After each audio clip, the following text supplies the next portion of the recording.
My beloved, breathe with me now.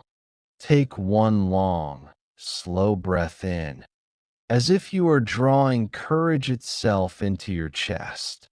Hold for a moment, then let it go, letting shoulders drop a hair. Do that again. In the face of a frightened headline, a sudden dread, or the thought that 2 minutes will change everything, the first miracle is the breath you can claim. It is small. It is true. It is yours. If these words arrived with thunder in the title, only 2 minutes left. You will be sent to jail. Don't skip. Know this. The voice of panic wants to rewrite your story with the fastest possible tragedy. Panic is a rumor masquerading as prophecy. It speaks quickly and loudly because speed itself can feel like control. But you were not made to be moved by the loudest rumor. You were made to be steadied by the quietest truth. Let us steady you now. The first task is calm. Fear narrows vision.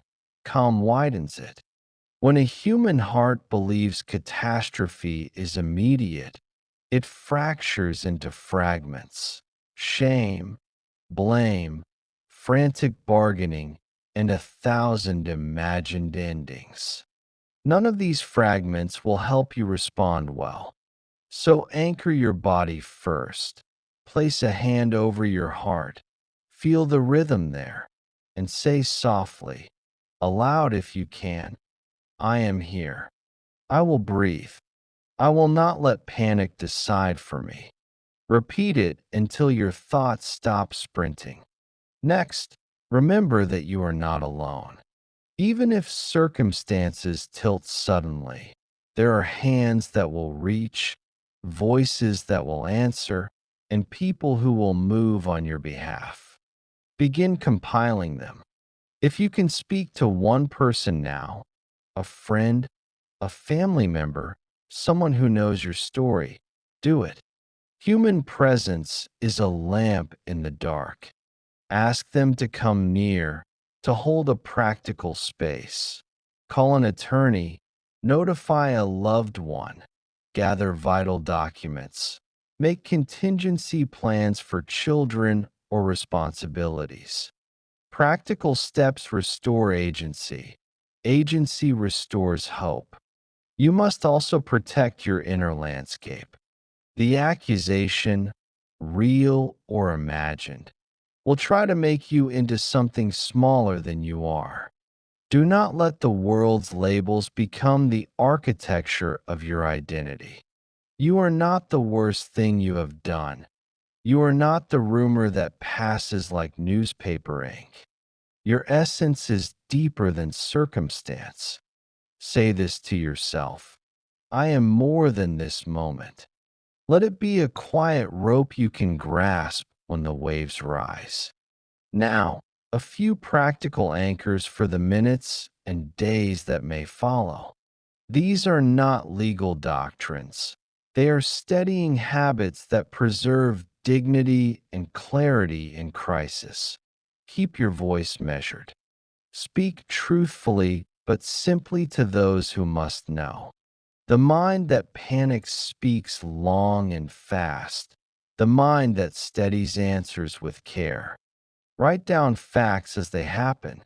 Names, times, phones called, people present. Records are small lamps. They make the path clearer later. Protect your rest as best you can. Sleep, when it comes, is not surrender, it is preparation. The decisions you'll make with a rested heart will be wiser than the decisions you make exhausted. Do not burn bridges out of fear. People you push away now may be your shelter later. Ask for help. Accept it. There is no shame in relying on another human hand. Beyond the practical, there is the interior work. Crisis reveals what has been hiding: resentments, unspoken truths, deferred apologies. If you have a moment of solitude, ask yourself, what is the single soft thing I can do now that would bring the most peace to someone I love? Send it. A short text, a recorded message, a note left with instructions. These small acts are threads that bind reality to care. I must tell you plainly, the world can be unfair. There are moments when good people face hard consequences for reasons beyond a single life's narrative. That is a grief you may have to carry. And yet, even grief is not the end of your story. Grief is a valley that teaches the next curve of your courage. The measure of a person is not that they never fall into shadow, but that they keep bearing light in it. When shame arrives, do not let it be an unending sentence. Make it a teacher. Ask what you can repair, what amends you can make, what humility looks like in practice. Spiritual steadiness will be your companion. Whether you call it prayer, meditation, breath work, or simple honest talk with your heart, do it often. Speak this inwardly as often as you need. I am held. I am not alone. I can be brave. Let your inner voice be kinder than the outer noise. If you have ritual that grounds you, a short prayer, a phrase, a scripture, a poem, return to it. These rituals are not magic that erase consequence. They are the scaffolding that allows you to bear what must be borne and still keep a tender heart. There is also redemption in preparation. Use this time not only to respond, but to prepare for what could come next. If there are people you owe an apology to, begin to craft it. If there are financial or practical matters that could be tended before things shift, take small steps. Preparation is not panicking. It is laying out bread for when the journey grows long. Practical organization will protect you now and in the days ahead. Remember mercy, both the mercy you seek and the mercy you offer. Mercy does not mean justice is ignored. Mercy means you hold space for change while also accepting consequence. If there is wrongdoing in your story, make a plan to repair what you can. If there is injustice, gather witnesses, collect facts, and seek counsel. Either way, repair or resistance, your posture will be the same: honesty, humility, and responsibility. I will also speak to your fears about identity and future. Being seen in a worse light does not mean your future is sealed. Many, across history and around you, have turned scandal into service, punishment into purpose, confinement into a school of the soul. If the road ahead includes loss of freedom for a season, ask yourself, who do I want to be in that season? What habits will I keep? Which relationships will I guard? The answer shapes the journey. Decide now to be someone who uses difficulty to deepen kindness, not to harden into bitterness. For those who are tempted to bargain with the divine and panic, to promise more than you can keep in exchange for escape, hear this: the divine does not require your bargains. The divine invites your truth. Offer honesty, not barter. Commit to do what you must do to be right with others. That is a better prayer than any desperate plea offered in fear. If you have children, elderly parents, or people who depend on you, make immediate arrangements for their care. Tell someone you trust where vital documents are kept. Assign a person to be a point of contact for updates. Love becomes practical in moments like these. The gentlest thing you can do for those who rely on you is to ensure they are held. And finally, beloved, hold fast to the reality that who you are is not reducible to a circumstance. Whether 2 minutes or 2 years, your soul is larger than the walls that may press in. Keep tending the parts of you that hunger for goodness. A daily reading, a short letter to a friend, a tiny act of kindness for someone who cannot repay you. Small goodnesses accumulate. They sing louder than any accusation. When the minutes feel like a tide, you might think, how will I endure?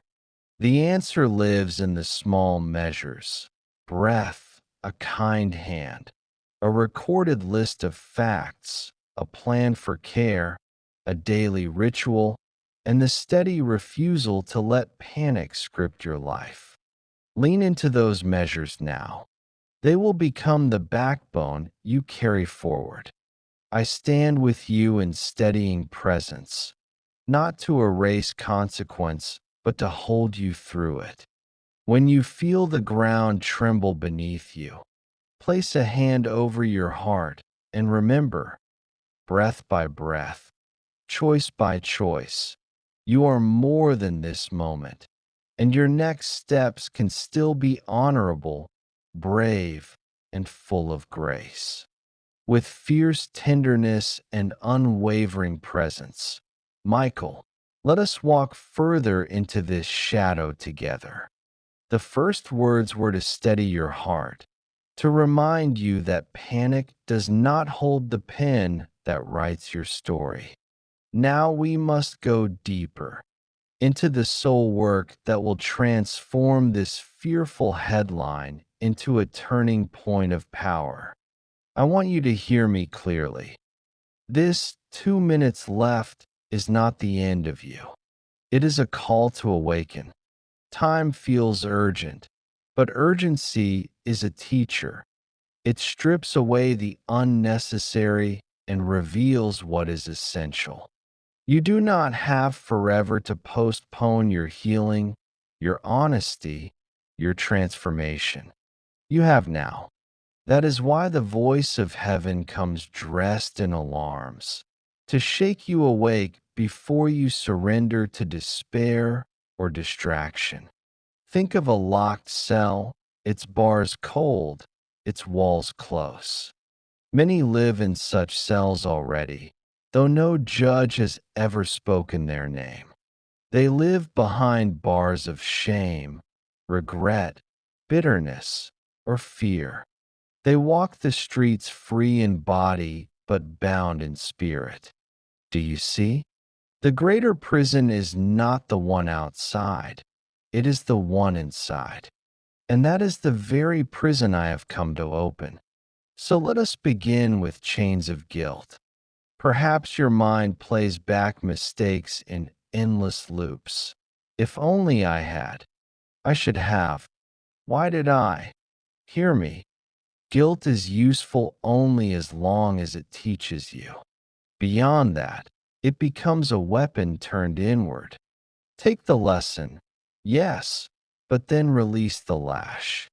To keep striking yourself with guilt is to block the doorway to mercy. Say this with me: I am learning. I am not finished.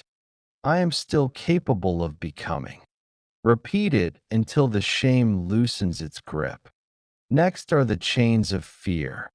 Fear whispers, you are trapped. Nothing can change. This is the end. But fear is a liar. Even in the narrowest space, your choices remain. You can choose kindness. You can choose dignity. You can choose faith.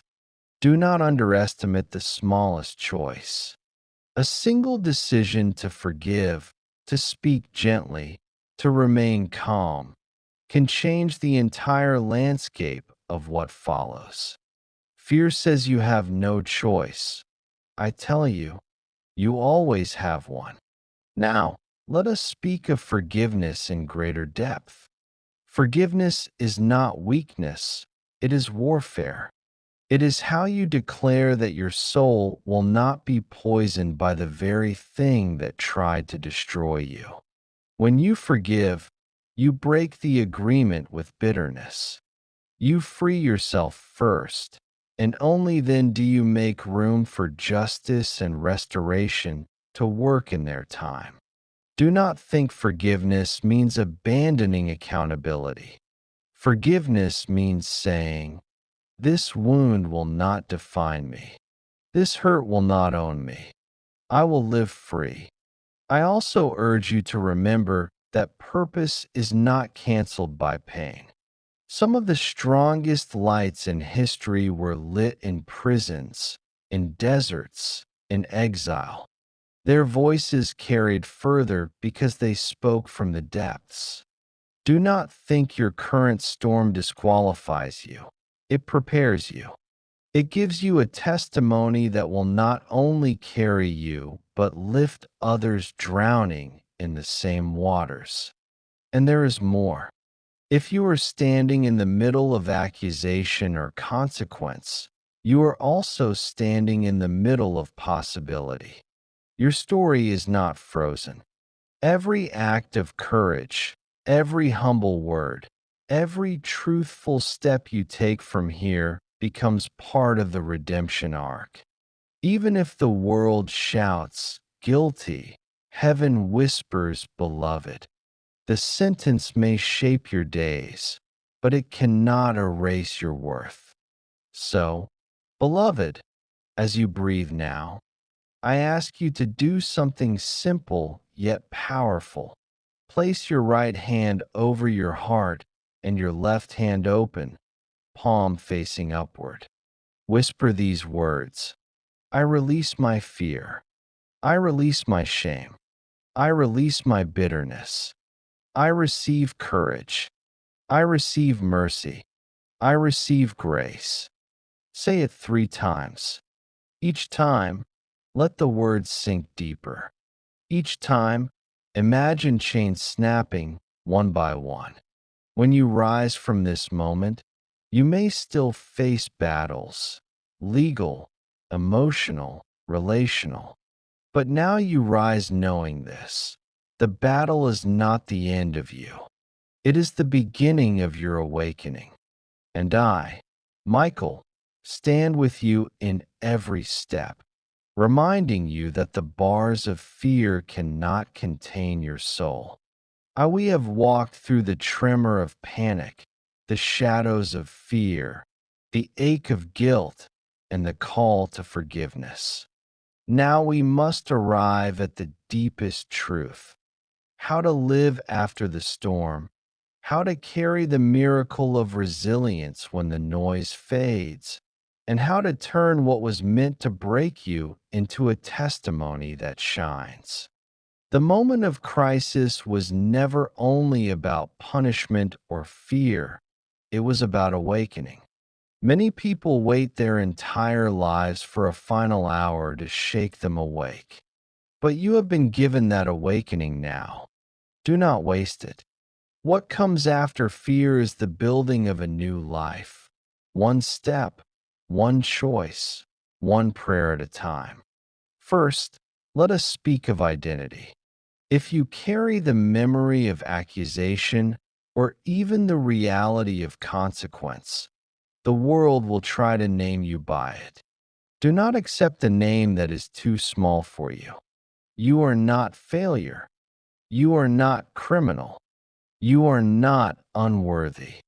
You are more than a headline. You are more than a verdict. You are more than a single mistake. Identity is written in heaven before it is ever argued on earth. Take hold of this truth. You are beloved, chosen, capable of redemption. Every morning, remind yourself aloud: I am more than what was done to me. I am more than what I have done. I am a soul on a journey, and I am still rising. Second, cultivate discipline. Freedom is not merely the absence of walls. It is the presence of order in your soul. Begin building habits that shape you into the kind of person who cannot be shaken so easily again. Rise at the same time each morning, even if your body resists. Keep a journal where you write what you are grateful for, even when the day feels empty. Exercise your body as much as you are able, because strength in the flesh stirs strength in the spirit. Read daily, even if only a few pages, so your mind stays fertile ground for hope. These small habits are the bricks of your rebuilt life. Third, give back. Nothing multiplies healing like service.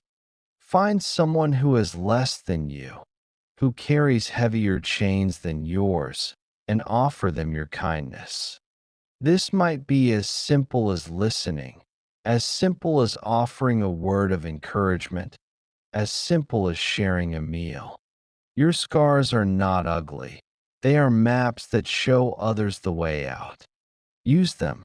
When you turn your pain into someone else's healing, you become unstoppable. Fourth, guard your circle. Not everyone deserves access to your heart in this new season. Some will try to remind you of the old names. Some will try to drag you back into bitterness. Walk away. Surround yourself with those who speak life, not death. Those who build, not break. Those who remind you of your worth when you forget. Even one true companion is enough. Fifth, remain open to joy. Too many souls believe they must spend their life paying penance for mistakes, refusing happiness as though it were unearned. That is not divine justice. That is self-cruelty. Heaven is not glorified by your misery. Joy is part of your redemption. Allow yourself to laugh again. Allow yourself to dream again. Allow yourself to hope for a future beyond this moment. Your joy is proof that the darkness did not win. Finally, walk forward with faith. Faith is not blind optimism. It is the steady decision to trust that you are guided, loved, and protected, even when you cannot see the full picture. Faith does not erase difficulty, but it gives you wings to rise above it. Practice faith in every breath. When fear knocks, answer with trust. When doubt rises, answer with truth. When despair whispers, answer with hope. Beloved, hear me clearly now. The clock has no power over you. The headline does not define you. The accusation cannot destroy what heaven has already declared eternal. You have survived panic. You have walked through fear. You have broken the inner prison. Now you rise, carrying the flame of resilience, the sword of truth, and the shield of mercy. Wherever you go from here, whether into quiet days or turbulent ones, know this: you do not walk alone. I, Michael, stand beside you with wings stretched wide. Every step you take toward courage, I amplify. Every word of kindness you speak, I echo.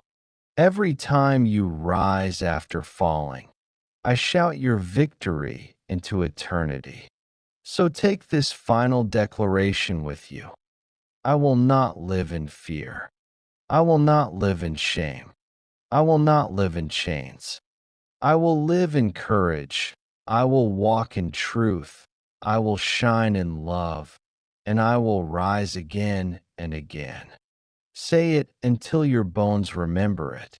Say it until your heart beats it. Say it until the prison doors inside you lie shattered forever. You are free. You are loved. You are ready. With eternal protection and unwavering fire. Michael Sparkle's Dove.